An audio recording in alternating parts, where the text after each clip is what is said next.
Hey, it's Michael Saul, also known as Tiny. This is the market video for the week of September 8th, 2014. So two things. First, if you hear an occasional scream, it's because my wife is giving the kids showers to put them to bed. They have school in the morning, and unfortunately, I've recorded this video about 6 times already, so now the screams are going to stay in. All right, so anyway, that's the first thing. Second thing is I've been getting a lot of email response to the webinar that I have mentioned, that I had mentioned in last week's video. And here's the deal. It should be happening this week. The person that I'm doing the webinar with, he's having his kitchen redone. So if he gets it done by this week, then we're going to shoot for Wednesday or Thursday. If not, we'll push it back one more week, but it's going to happen. Just a reminder, this guy has been doing covered calls for his father-in-law successfully for about 12 years to help supplement his income and, you know, help with his living expenses. And he's also been doing covered calls as well as selling puts for himself for a while. And that's how he is supporting his family. He's a futures trader. He's traded stocks. He's traded options as well.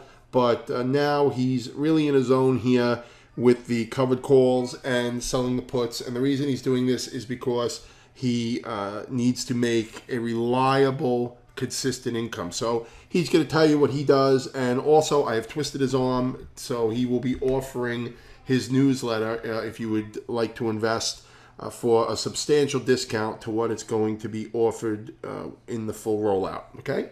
So anyway, more on that. If you want more information, go to stockmarkettrendsex.com, sign up for my newsletter, and you will be notified when that webinar is going to take place. Now, let's take a look at the market here.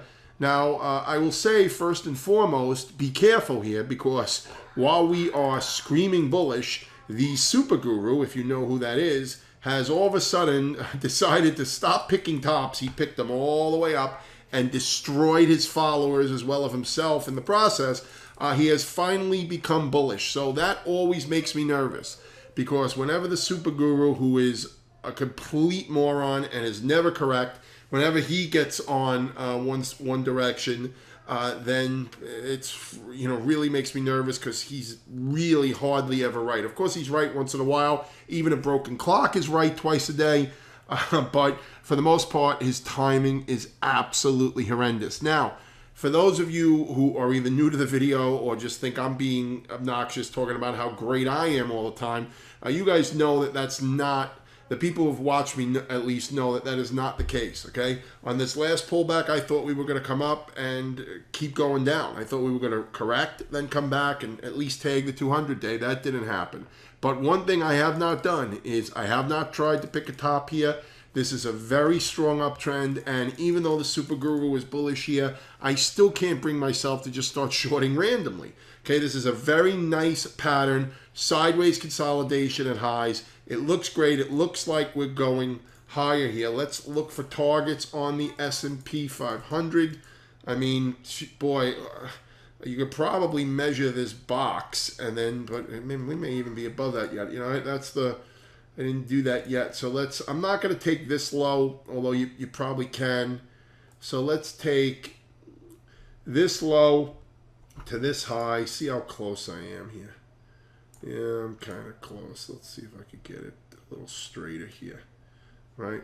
This, okay, so there we go. Let's do this horizontal line. Let's do this. Let's do this. And then let's measure to where this could potentially go, right? If this range is going to equal where we are going here. And I apologize, but I want to do this in real time so I could show you how I'm coming up with it, all right? So you got it right about up here in the 238 area, and this line isn't straight, etc. But so it's probably in the 230s area. It's a while to go from here. It's about 15% from here, so we'll have time to get the exact target. And of course, if you guys don't know already, I hate exact targets. I just use them as zones and look to see how the market acts that way. But that's the area that I'm looking at here in the 230s for the S&P. The S&P 500 here, all right? And that's a minimal target here, which would be the size of the base using the high or low, right? Not using down here, and then attaching it to the top of the base there. All right, so that's the S&P 500. Looking for pullbacks or consolidations like this one watching for breaks for potential buying opportunities. Dow, similar, looks like it's going hot. It's going to go to new highs and go. Okay, wrong symbol. Mid caps also look nice. Okay, they were lagging for a while. They've caught up. They hit a new high, pulled back. See if they could continue. The Russell is lagging. All right, so I think the S&P 500, the Dow, the mids, and the Nasdaq, which we're going to look at, I think they can continue to go higher up until at least the Russell gets to its high, and I think the Russell has a chance to break out here. The small caps are lagging, but I mean, not acting bad now. They're above the they're above all the moving averages here, and let's see if they could rotate and get going from here. All right, Nasdaq also acting well. All right, it's above the 78.6% retracement here. We look at the monthly chart. That tells me that we are going to all-time highs. Will we get there soon? I don't know. It's about a 20% jump from here, a little bit more than a 20% jump. Can it happen by the end of the year? Maybe. All right, that would be some rally here over the next, whatever it is, 4 months or whatever, almost 4 months. All right, but, you know, if not, as long as we're staying above this 78.6% retracement, it may not happen by the end of the year, but, you know, my target is going to be at least a test of these highs. So maybe it'll take 6 months or 8 months or another year, or maybe it doesn't go in a straight line and instead it pulls back first before it goes. But it's just definitely something to stay aware of, okay? Let's rip through these sectors quickly here because I'm going on, I'm already at 6 minutes. Semiconductors, nice recovery here. They look like they're going higher. Look at a couple of stocks. Klatanka, Monster to the upside. Intel is basing here. That looks like it wants to potentially break and move higher. Here's NVIDIA. Okay, NVIDIA looks like it wants to go higher. Broadcom looks like it wants to go higher as well. So, you know, keep your eye on these. They're really looking nice. How about a stock like an ADI? Yeah, not really looking great. So, you know, stay away from it, okay? You know, you don't have to fight the trend. Here's Maxim, also not looking great. Stay away from it. Okay, here's MU. Here's a little laggard here. This one may decide to catch up if the semiconductors stay strong here, okay? We can avoid the curse of the super guru, right? Banks look okay. They look like they want to go higher. Bank of America hanging out here at the moving averages here, holding the 200-day for now. Watch for confirmation, see if it's going to go higher. Here's Citigroup, nice and strong. Wow, really nice turnaround on that one. JP Morgan looks like it's in a consolidation. It wants to go higher as well. And Bank of New York also looks like it wants to go higher, see if it can get above 40 and actually stick. Broker-dealers, Google, Goldman Sachs, sorry, that looks good. Morgan looks good. Let's look at the XBD overall. Yep, looks good. Now let's look at big tech. You got Google. Boy, really acting nice here. Broke out of this small pattern here. Let's see if it can continue up. See what it does if and when it gets to 600. Here's Appalicious. I had the nasty day on Wednesday. Watch the 50-day moving average to see if that holds. Amazon, if I could spell it. I got to get through that 200-day. If it doesn't get through that 200-day, got to be careful there. Priceline broke down hard here. Watch for consolidation here and look to see if it gets continuation to the downside. Okay, my line in the sand, as probably everybody else's who's looking at this chart, is probably the 200-day. So if it stays below the 200-day and it consolidates, then look for it to continue to the downside. Potash also broke the 200-day. Does it hold? Is this a small double bottom, or is it going to consolidate and go lower? Las Vegas Sands.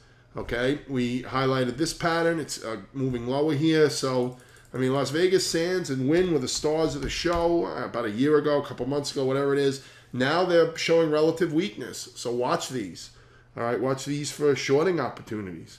All right, so that's it for stocks. I'm going to go through the futures also, but unless the super guru curse comes in here, it still looks like we're going higher here. I have to be bullish because that's the trend and we're in a nice consolidation, but we are extended here. All right, so a pullback would not surprise me as well. You know, not just because of the super guru. I mean, I say it half joking, but I mean, it's not him personally, but it's the fact that everybody late to the party is now climbing on board. And you know what happens then, right? When everybody who's uber bearish, I might as well go with the market. Oh, okay. Well, you know what happens then, right? So just pay attention to that. Bonds in a nice uptrend, pulling back now, but when this solidifies here or stabilizes, watch for it to rotate back up and get going here. Here are notes holding the 50-day moving average. Gold. Yeah, gold looks like it wants to test the June lows, but overall it is still in a wide range here. So nothing super bearish here at all. Silver, not really looking so great. Looks like it wants to test the June lows as well. How about crude? Crude has been really sloppy here. I got an email from somebody that said they got lit up in crude and, asking me for my help, or, they're asking me for my advice. And my advice is that, wait for this to break, instead of trying to, get in when it's sloppy like this. A big down day, big up day, and then 2 days later it's reset the up day. It's like, come on. What are you trying to do here? Be a hero, pick it right so you can take advantage of this? Let it break, let it start to move, and then look to get in on a continuation pattern. That's the way I would do it. You can do it however you want. It's your money.